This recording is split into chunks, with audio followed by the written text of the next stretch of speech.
Hi,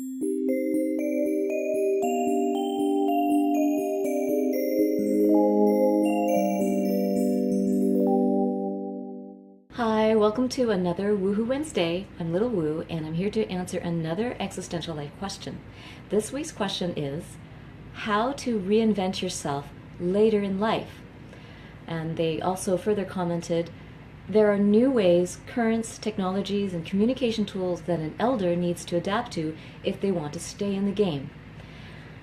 So I'd like to talk about the idea of reinvention, and I'm going to kind of reframe it in a moment.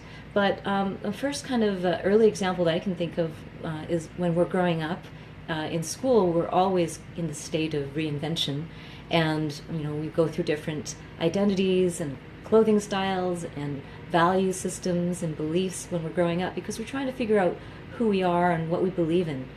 And so that's one version of reinvention, is just even, the social groups that we belong to, even the industry we might choose to work in, those might change over time, and that might be seen as a reinvention from the outside. I have recently looked up a classmate that went through several reinventions when I knew him. He went from being a skater kind of guy and really, had that alternative vibe to being like a football athlete. And he's just gone through many different inventions of his personality and his interests and his energy. And I found that really fascinating. And I've also gone through different stages in my life. But I tend to use a different term. I use the term multi-dimensional. And that's more kind of in tune with how I feel what reinvention really is. If we're not looking at reinvention of a celebrity where it's actually an experiment in branding, that's a totally different thing.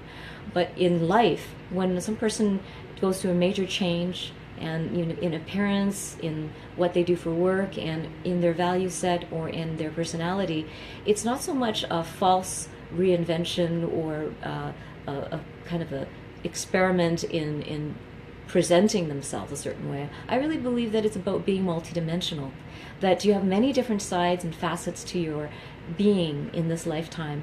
And with this lifetime that's maybe 100 years now that we have, then you have all these opportunities to share different aspects of your heart and your soul. And that is what I feel really what reinvention is.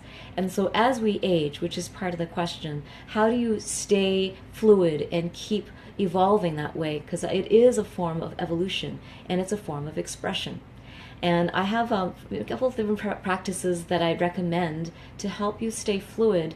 And instead of thinking of it as trying to keep up with technology, keep up with the trends, and keep up with the culture, and stay in the game, I would kind of look at it more as your opportunity to keep expressing and keep evolving and sharing who you are with the world, and discovering yourself in new, exciting ways.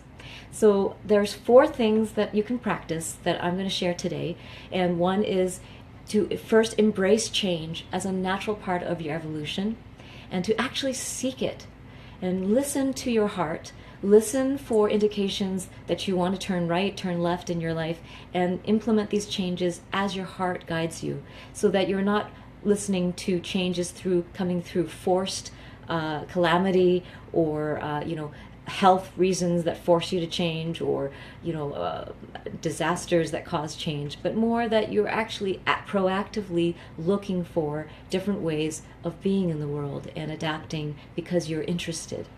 And the second part would be to maintain your interest in the next generation. So often, especially lately, I've seen such a blowback on millennials, and that's just the latest term. And every generation that is the next one gets a lot of flack, and they're seen as slackers, or they're seen as just incompetent.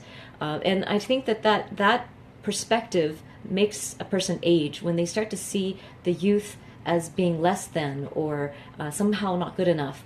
Then they're just perpetuating that pattern in history where we're not able to recognize the beauty of the next generation, the intelligence and they're evolving to the next level. And we may not understand it right away. We may think the music is not right, the clothing is not right, or the ideas are not right. But to stay fluid, we must maintain our faith in the next generation, and to be interested in what they're doing, and to find that there's a very deep intelligence in what they're interested in. There's something brewing, and we need to stay interested, and that's a second principle to practice. The third one is to maintain your wonder and your curiosity. In life, that secret to vitality is keeping that openness and maintaining an appreciation for the grandeur of this universe. And never let yourself be jaded and believe that you know everything. So that openness creates that flexibility of mind that allows you to keep up and to be interested and to keep learning.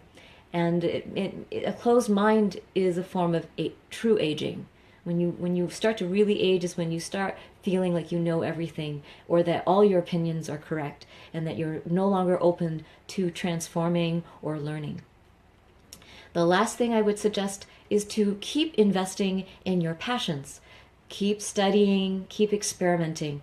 And sometimes as we age, we stop feeling like learning, and we don't want to go back to school. We don't want to be in beginner's mind anymore. So I encourage all of us to just keep practicing being in beginner's mind, going to step one, and returning to that place of newness and learning, and maintain that passion.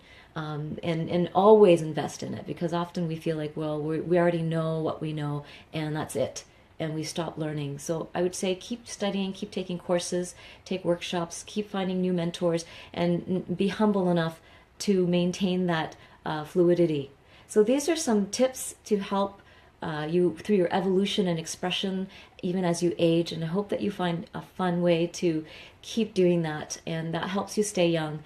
And not young in terms of being attached to youth, but to the vitality, to the life force that we appreciate about the younger generation. It's that life force that really is the vitality that we're looking for. It's not to have no wrinkles or to always be in the same stage in life, to be prepubescents or teenagers forever. It's not about that. It's about maintaining life force.